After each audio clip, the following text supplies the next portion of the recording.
Have you ever wondered what actually happens inside a man's body when he goes weeks, months, or even years without sex?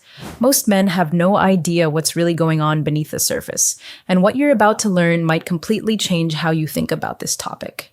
Because despite all the jokes and the stigma, the absence of sexual activity triggers a cascade of real, measurable changes in your hormones, your brain chemistry, your immune system, and even your long-term health. So let's break down exactly what happens step by step. The first change isn't physical at all. It starts in the brain.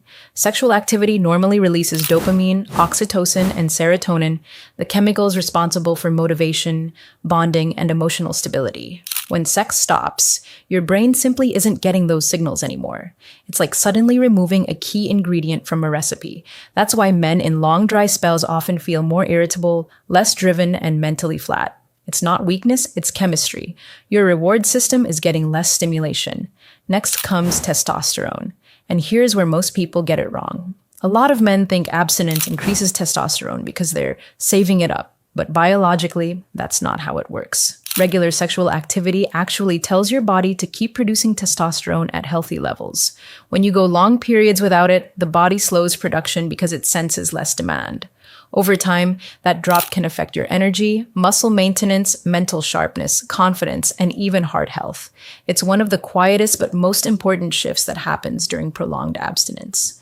Now let's talk about something almost every man ignores: prostate health. Regular ejaculation naturally flushes old fluids and cellular buildup from the prostate. Think of it like a rinse cycle.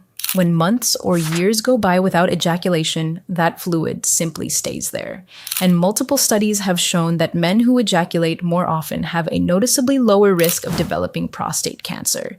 This isn't about lifestyle judgment, it's basic biology. The prostate was designed to be used. Another area that changes is your immune system. Sexual activity boosts a key antibody called immunoglobulin A, which helps defend you from infections, especially respiratory illnesses.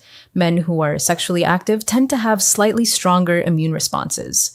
When sex stops, that boost disappears, and while it doesn't make you sick immediately, it does reduce your natural defenses over time. And finally, your cardiovascular system. Sex is a form of moderate physical activity, which raises your heart rate, improves blood flow, and supports healthy circulation.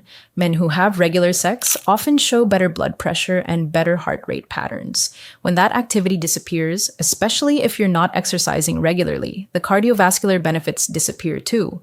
The heart, like any muscle, responds to consistent use. All of this also connects back to mental health. The absence of intimacy, not just sex, but physical closeness, affects emotional resilience, self-esteem, and overall mood. Humans are wired for connection. When touch and intimacy disappear for too long, feelings of isolation and emotional numbness can become surprisingly common. Now, this isn't about shame. Life happens. Relationships change. Stress, health conditions, or circumstances can lead to periods without sex. What matters is understanding what your body is going through so you can make informed decisions about your physical and emotional health. And the good news is, almost everything I mentioned is reversible. Your brain rebalances, your testosterone can rise again. Your prostate benefits from regular ejaculation, even solo. Your immune system strengthens. Your heart health improves. The body adapts quickly to consistency. So if you've been in a long, dry spell and you've been feeling tired, foggy, low energy, or not like yourself, now you know there's a biological reason behind it. And if this gave you a new perspective, make sure to follow along. There's a lot more truth to uncover.